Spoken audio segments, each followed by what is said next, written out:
ઊંઝા તાલુકાના ઐઠોર વિસ્તારમાં આવેલી એક ફેક્ટરી સામે પ્રદૂષણ અને ગંદા પાણી છોડવાના આક્ષેપોને લઈને સ્થાનિક લોકો અને આગેવાનોમાં રોષ ફાટી નીકળ્યો હતો. મોટી સંખ્યામાં લોકો એકત્રિત થઈ ફેક્ટરી સામે વિરોધ પ્રદર્શન કર્યું અને ફેક્ટરી હટાવો, ચામુંડાનગર બચાવો જેવા નારા લગાવ્યા હતા.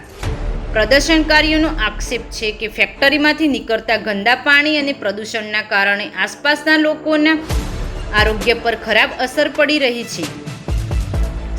સ્થાનિક લોકોએ જણાવ્યું હતું કે અનેક વખત રજૂઆતો છતાં સમસ્યાનું નિરાકરણ ન આવતા હવે આંદોલનનો માર્ગ અપનાવવામાં આવ્યો છે.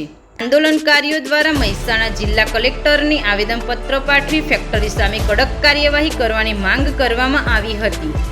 સાથે જ પ્રદૂષણ નિયંત્રણ બોર્ડ અને સંબંધિત તંત્ર પાસે પણ તપાસની માંગ ઉઠાવવામાં આવી છે.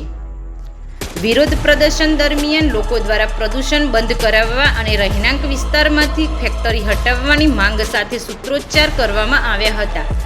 હાલ સમગ્ર મામલો સ્થાનિકોમાં ચર્ચાનો વિષય બન્યો છે. વધુ સમાચારો અને અપડેટ્સ માટે જોતા રહો online TV news. Renuka Thakor સાથે સુરેશ ઠાકોર, ખેરાલુ.